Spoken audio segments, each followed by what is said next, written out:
What's going on, Jam fam? So, this update added one of the more controversial changes added into the game. And no, I'm not talking about gears or the box removal or anything like that. I'm talking about the addition of Unbreakable Walls. No matter what social media you look at, there's going to be people complaining about these unchangeable chunks right in the middle of a map. But are they really that bad for the game? And I know I'm kind of late to the party on this subject, and I know a lot of people have already said what they think about it, but I just want to throw my 2 cents into this conversation. So today we're going to talk about that. Let's get into it. All right, first things first, before we get too far into it, I'm definitely going to acknowledge that not all unbreakable walls are made equally. There are definitely some that are way more annoying than others. Really good examples of this are going to be the edges of Safe Zone, the heist map, and the middle walls on Step by Step, the knockout map. For me, those are walls you're pretty much always going to want to break open every single match because it either adds an entire lane to the map in the example of Safe Zone, or it just opens up the middle of the map, so it makes it harder for people to play tanks and assassins on a map like Step by Step. But then there are unbreakable walls that actually add stuff to the map, so I think a really good example of this is Super Stadium.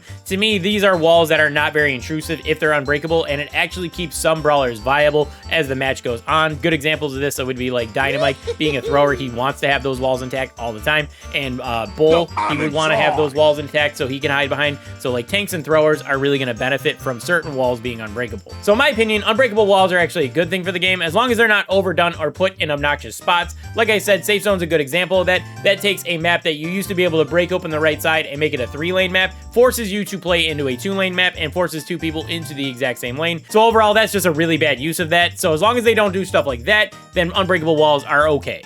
Now, my next thought on this subject is that we actually kind of need unbreakable walls as we move forward into the game, adding more brawlers and that type of stuff. Right now, 19 brawlers have some form of wall break added into their kit, and that's just shy of a third of the roster. Now, I know that's not a crazy number. Like I said, it's shy of a third of the roster, and obviously not all wall breaks are the same. You know, somebody like Brock is going to be able to destroy a map where Tara is going to struggle a lot more in that subject. She's only going to be able to break 1 or 2 walls here and there. But as we keep going on with the game, as they add more seasons, more chromatic brawlers, and more non-chromatic brawlers, naturally there's going to be more forms of wall break, and it's just going to keep getting worse. So as the game progresses and more brawlers get added with more wall breaks in their kit, it's going to become more common for each team to have some kind of wall breaking mechanic, maybe even 2 in certain cases. And then in those types of metas, it's going to be very difficult to play any kind of thrower brawler or any kind of low mobility tank like Rosa or something like that. And in my opinion, unbreakable walls are a quick, easy fix to this problem that will end up occurring eventually. As more forms of wall breaking gets added to the game, they can start using unbreakable walls a little bit more to try to keep those brawlers in check. And the opposite of that statement is also true. When brawlers that like to have the walls intact start to get a little bit too strong, they can start removing unbreakable walls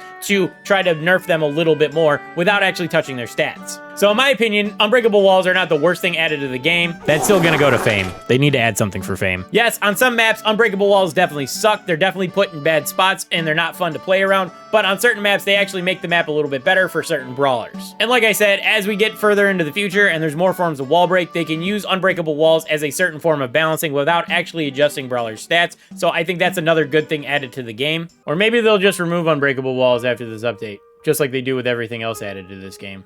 Anyway, that's just my opinion. Let me know what you think about unbreakable walls down in the comments, whether you like them, whether you hate them, whether you agree with me, whether you disagree with me. Let me know. If you made it this far in the video and you enjoyed my rambling, make sure you leave a like and you subscribe if you're not already. And with all that said, this is going to be the end of the video. Thanks for hanging out. Thanks for watching. I'll catch you guys in the next one. Peace.